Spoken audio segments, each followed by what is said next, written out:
श्री शिवाय नमस्तुभ्यम। हर हर महादेव। भक्तों, आप सभी को महाशिवरात्रि की ढेरों शुभकामनाएं। भक्तों, आप सभी का स्वागत है आपके अपने चैनल पर संदीप भक्ति ज्ञान गंगा में। भक्तों, आज की इस वीडियो में हम जानेंगे महाशिवरात्रि की बहुत ही सरल पूजा विधि। भक्तों, ऐसा माना जाता है कि इस दिन माता पार्वती और भगवान शिव का विवाह हुआ था। महाशिवरात्रि पर फागुन मास के कृष्ण पक्ष की चतुर्दशी तिथि को मनाया जाता है। तो भक्तों, आइए जानते हैं महाशिवरात्रि के दिन कौन से कार्य करने से बचना चाहिए जिससे हमें पूजा का जो लाभ होता है, पूर्ण लाभ, वो हमें प्राप्त नहीं होता है और पूजा का दोष लगता है यदि हम ऐसे कार्य करते हैं। इससे बचने के लिए मैं आपको वीडियो में उपाय भी बताऊंगी कि कैसे क्या करना चाहिए। तो देखिए भक्तों, जो ये पूजा करनी होती है, प्रदोष काल में शिव जी की पूजा की जाती है, तो इसकी संपूर्ण जानकारी मैं आपको इस वीडियो में दूंगी। तो बिना स्किप किए हुए वीडियो को लास्ट तक देखिएगा, अंत तक पूरा देखिएगा। तो भक्तों, जो ये पूजन है हमें ये शिवरात्रि के दिन करना है और नेक्स्ट डे तक हमें मॉर्निंग में करना है। जो इसका समापन है वो शाम को होगा अगले दिन। तो देखिए भक्तों, हमारे यहाँ पर या बाकी शहरों में ये जो महाशिवरात्रि है बड़े ही धूमधाम से मनाई जाती है। महाशिवरात्रि के त्योहार के दिन भगवान शिव और माता पार्वती का वर्षगांठ भी मनाया जाता है। तो देखिए, हमें यहाँ पर एक चौकी लगानी है। चौकी आप उत्तर दिशा की ओर लगाना है, उत्तर पूर्व दिशा की ओर लगाना है। पूजा करने वाले का जो मुख है उत्तर दिशा की ओर होना चाहिए और चौकी पर पीला या गुलाबी, नारंगी, जो भी शुभ कलर है वो आप चौकी पर बिछाएं। आप यहाँ पर सफेद कलर भी बिछा सकते हैं आसन में। तो देखिए, हमने यहाँ पर आसन बिछा लिया है। हो सके तो आज के दिन आप रंगोली बनाएं और अच्छी प्रकार से मंडप सजाएं और हो सके तो आप यहाँ पर केले का मंडप भी बना सकते हैं। तो देखिए, हमने यहाँ पर चावल का आसन देख करके शिव परिवार की जो फोटो है, तस्वीर है, वो हमने यहाँ स्थापित कर दी है। तो देखिए, महाशिवरात्रि है, महाशिवरात्रि के दिन हमें सिंगल बाती का जोत नहीं जलानी है। तो देखिए, मैंने यहाँ मिट्टी का एक दीपक लिया है। आप यहाँ पर बड़ा दीपक भी ले सकते हैं, जो कि हमें अगले दिन तक अखंड दीपक जलाना होता है। तो देखिए, मैंने दोनों बत्तियों को बट लिया है और मैं यहाँ पर तिली के तेल का दीपक जला रही हूँ, क्योंकि ठंड का मौसम होता है, घी पूरे अच्छे से नहीं जल पाता है दीपक। तो मैंने यहाँ तिली के तेल का दीपक लिया है। तो इस प्रकार से हमें यहाँ पर दीपक की भी स्थापना करनी है। भक्तों, जो इस कारण से हर साल महाशिवरात्रि का त्योहार बड़े ही उत्साह के साथ मनाया जाता है। हाथ में पुष्प ले लेंगे, अक्षत ले लेंगे और हम यहाँ पर सभी देवी देवताओं का आवाहन करेंगे कि आप आइए, हमारी चौकी पर विराजमान हो जाएं और अपनी पूजा करने का सौभाग्य हमें प्रदान करें, ऐसी प्रार्थना करेंगे। भक्तों, मैंने यहाँ पर कलश की स्थापना नहीं की है। आप चाहे तो यहाँ पर कलश की भी स्थापना कर सकते हैं। जल, गंगा जल की मिश्रित जल से हम यहाँ पर जल से छींटा करा देंगे। यदि आपके पास मूर्तियां हैं, विग्रह हैं, तो आप उनका पंचामृत से भी स्नान करा सकते हैं। शिवलिंग है तो शिवलिंग का भी आप अभिषेक करा सकते हैं। यदि आपके पास कुछ भी नहीं है तो आप पार्थिव शिवलिंग, शिव परिवार बना करके भी पूजन कर सकते हैं। गणेश जी का ध्यान करते हुए, अग्नि देवता का ध्यान करते हुए हम यहाँ पर दीपक प्रज्वलित कर लेते हैं। भक्तों, धार्मिक मान्यताओं के अनुसार महाशिवरात्रि पर व्रत और पूजा पाठ करने से सभी तरह की मनोकामनाएं पूरी होती हैं। तो भक्तों, यहाँ पर हम गणेश भगवान को और भोले बाबा को हम यहाँ पर जनेऊ समर्पित कर देंगे और इत्र की सेवा देंगे। तो हम यहाँ पर वस्त्र रूपी कलावा लिया है और यहाँ पर इत्र लगा करके समर्पित करेंगे। भक्तों, महाशिवरात्रि पर 4 पहर की पूजा करने का विशेष महत्व होता है। यदि आपके पास समय है तो आप 4 पहर की पूजा पूरे विधि विधान से करें। तो यहाँ पर हम सभी को, तस्वीर में जितने भी विराजमान देवी देवता हैं, सभी को चंदन, रोली, अक्षत, हल्दी से टीका करेंगे। तो भक्तों, शिवरात्रि है, वर्षगांठ है भगवान भोलेनाथ की, माता पार्वती की। तो आज के दिन आप हल्दी, चंदन, कुमकुम टीका कर सकते हैं इससे। भक्तों, जिस शिव को भोलेनाथ इसलिए कहा जाता है क्योंकि वे बहुत ही जल्दी प्रसन्न होते हैं, करुणा उनके हृदय से निकलती है।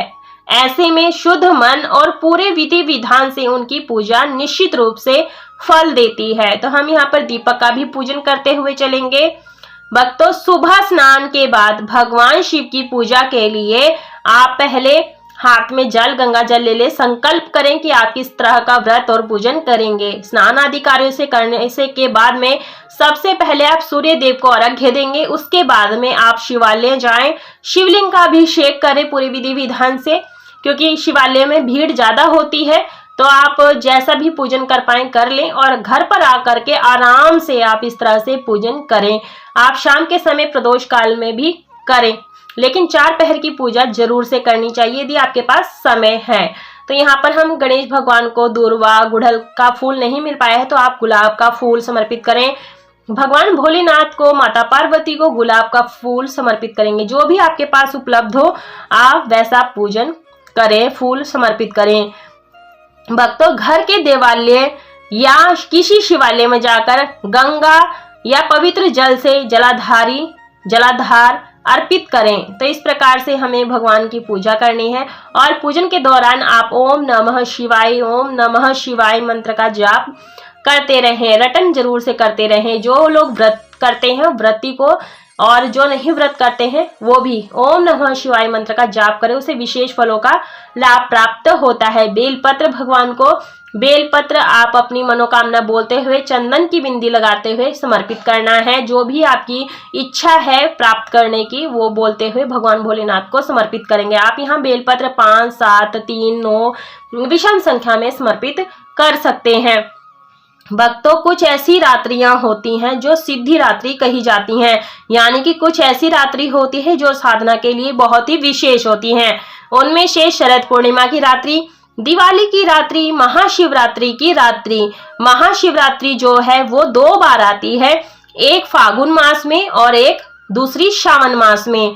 जो मुख्य रूप से जो बहुत ही विशेष होती है वो होती है फागुन मास की, जिसे बड़ी ही धूमधाम से हर्षोल्लास के साथ मनाया जाता है। और यहाँ पर मैं कमलगट्टे की जो बीज है वो समर्पित कर रही हूँ, जिसे धन लक्ष्मी की कृपा चाहिए वो माता पार्वती को, शिव जी को यहाँ पर अर्पित करें। तो इसमें मैं 5 कमलगट्टे की माला, मोतियां अर्पित कर रही हूँ, बीज अर्पित कर रही हूँ। आप यहाँ पर कमल का फूल भी समर्पित कर सकते हैं। पूजन के बाद में जैसे आप अगले दिन चौकी हटाएंगे तो कमलगट्टे के बीज को आप लाल कपड़े में बांध करके आप अपने घर में तिजोरी में रख ले, इससे लक्ष्मी माता स्थायी रूप से निवास करती हैं।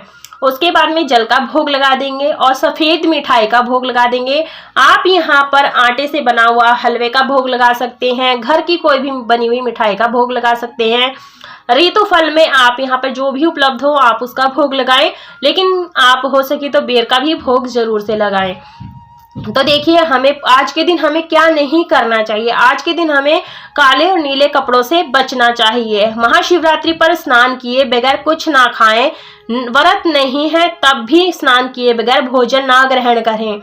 महाशिवरात्रि के दिन काले रंग के कपड़े नहीं पहनने चाहिए। इस दिन काले रंग के कपड़े पहनना अशुभ माना जाता है।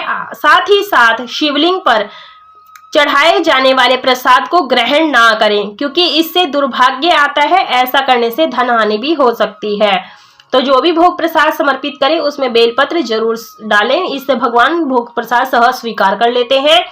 माता को हम यहाँ पर 16 श्रृंगार की सामग्री अर्पित करेंगे। आप चाहें तो यहाँ पर 5, 7, 9, 11 या फिर आप बिंदी की पत्ता जो आता है और सिंदूर की डब्बी, ये जरूर से समर्पित कर सकते हैं। तो इस प्रकार से हम सभी को धूप दीप दिखा देंगे। शिवरात्रि के दिन हमें क्या नहीं खाना चाहिए, तो देखिए, हम यहाँ पर अक्षत और पुष्प लेकर के हम यहाँ पर शिव चालीसा का पाठ कर सकते हैं, ओम नमः शिवाय मंत्र का जाप कर सकते हैं और यहीं पर बैठकर महाशिवरात्रि की व्रत कथा भी पढ़ सकते हैं। जैसे आपकी ये पूजा संपूर्ण हो जाती है तो यहीं पर बैठ करके चालीसा पढ़ें, शिव चालीसा, महाशिवरात्रि की व्रत कथा या छोटी छोटी लघु कथाएं भी पढ़ सकते हैं। उसके बाद में अक्षत और पुष्प माता के चरणों में छोड़ देंगे, क्षमा प्रार्थना मांग लेंगे और इस प्रकार से हमारी पूजा संपूर्ण हो जाती है। और अंत में करेंगे कपूर से आरती। आरती करने से ये होता है पूजा में रही कमी जो होती है कपूर से पूरी हो जाती है। भगवान शिव की पूजा में कपूर का विशेष महत्व होता है। महाशिवरात्रि के दिन आपने दाल, चावल या गेहूं से बने खाद्य पदार्थ का सेवन नहीं करना है। व्रत में आप दूध, चाय, फल सेवन कर सकते हैं। सूर्यास्त के बाद कुछ भी ना खाएं। यदि सुबह जल्दी उठकर नहाने से तन मन की शुद्धि होती है, इसलिए इसी काम के साथ साथ शुरुआत करें, नए साफ सुथरे वस्त्र पहन करके ही व्रत का संकल्प लेना चाहिए। तो भक्तों, आज के दिन हमें यहाँ पर मांस मिश्र का सेवन नहीं करना चाहिए, रात्रि को जागरण करना चाहिए। जो लोग व्रत रखते हैं उन्हें दिन में सोना नहीं चाहिए, इस बात का विशेष रूप से ध्यान रखना है। और महाशिवरात्रि के दिन आप हल्दी, कुमकुम, चंदन, ये सभी चीजें आप समर्पित कर सकते हैं।